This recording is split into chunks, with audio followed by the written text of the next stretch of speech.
Honorable Chief Guests, respected parents and teachers, admirable audience for this evening and dear friends. Assalamu alaikum wa rahmatullahi wa barakatuh. Bismillahir Rahmanir Rahim. Alhamdulillahi Rabbil Alameen. Wassalatu wassalamu ala ashrafil anbiya'i wal mursaleen. Nabiyyina Mohammed wa ala alihi wa sahbihi ajma'in. أعوذ بالله من الشيطان الرجيم والذين يقولون ربنا هب لنا من أزواجنا وذرياتنا قرة أعين وجعلنا للمتقين إماما. أما بعد, we praise Allah subhanahu wa ta'ala. We send blessings and salutations upon the most noble of all prophets, upon the one who was sent to us, the messenger, the best of creations, the one who was free as a human being from all imperfections, the one whom Allah subhanahu wa ta'ala had blessed with the best of qualities, protected from all evil qualities, from the beginning all the way to the end. We ask Allah subhanahu wa ta'ala to grant us goodness, to grant us the ability to follow the message of Muhammad sallallahu alaihi wasallam. We also ask him to send blessings and salutations on all the companions of him, his entire household, and all of those who struggled through centuries in a way that today we are seated here and the deen has come to us. Alhamdulillah. Today I, Zayd Nasir Sheikh, I'm privileged to stand in front of you to give a short talk on the topic, Internet and a Muslim. Is it a blessing or a curse? There were times when people used to have a lot of time for each other. You would greet each other, have meals together. But nowadays, we do not have time for our own families. Some new members have taken a bigger part of our attention in our families. Can you guess what these are? Tabs, laptops, smartphones, and etc. We have filled the blanks in our lives with the internet. We live like strangers in one home. We have filled our lives with things that are not important to us at all. We are not even genuine in our salams when we say, my dear brothers and sisters, be careful in what you're dealing with. The way you use technology will either make you or break you, subhanAllah. You sit with your phones for hours, and instead of benefiting from it, you might be causing your own destruction. These are the times when Allah subhanahu wa ta'ala is testing us in a unique way because of something good. It has come into our hands, but we are using it in a bad way. We have to stand in front of Allah subhanahu wa ta'ala, and we are answerable for our deeds on the day of judgment. Allah subhanahu wa ta'ala says in Quran, in Surah Nur, يَوْمَ تَشْهَدُ عَلَيْهِمْ أَلْسِنَتُهُمْ وَأَيْدِيهِمْ وَأَرْجُلُهُمْ بِمَا كَانُوا يَعْمَلُونَ. On the day when the tongues, their hands and their legs or feet will bear witness against them as to what they used to do. If I were to ask you if smartphones were a good thing or a bad thing, I am sure that all of you would agree that of course it is a good thing. It is something good comes to technology, and technology is obviously cool. Who says it's a bad thing? Come on, put up your hands.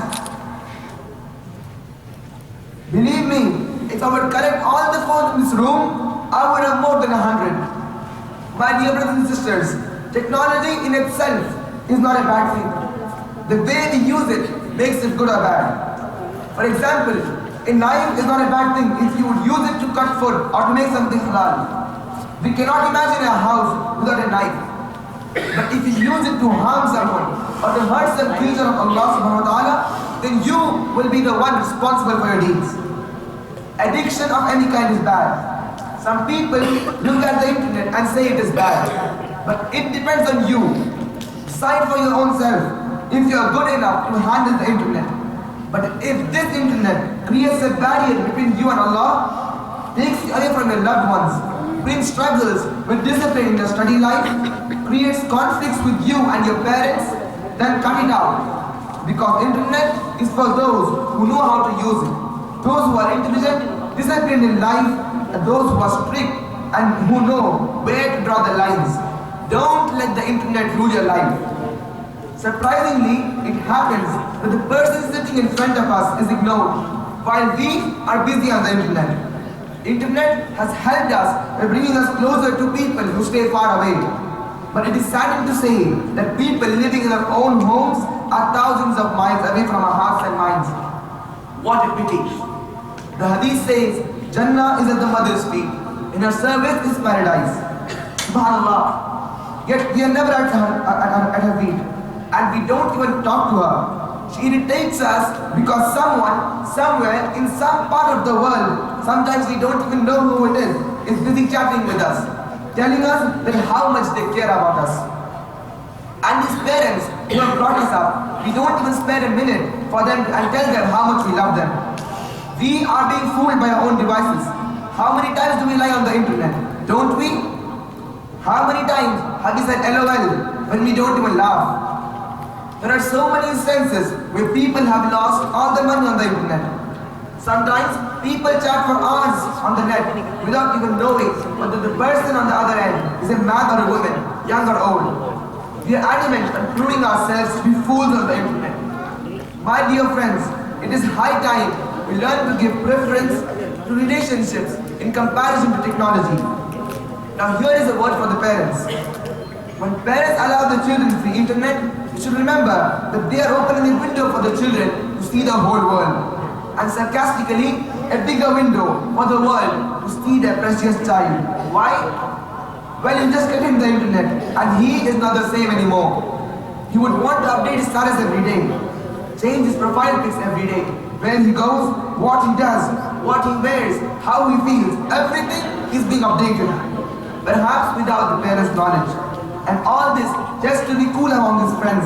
And believe me, if he does not do all this, he is considered as abnormal. In our changing times, internet is a must for every human being. But it should be given to children under strict supervision.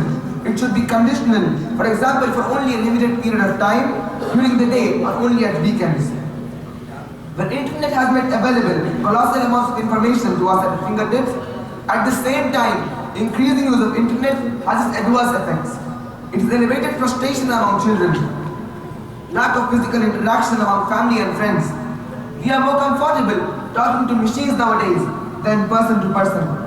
There is a decline in the writing skills of children. Due to the excessive use of online short chatting shortcuts, our writing skills have vanished. We prefer to use emoticons than express our feelings. It has caused many kinds of health hazards. Patience, which is the key virtue, is deteriorating in the present generation. We are so lucky to witness an age of technology.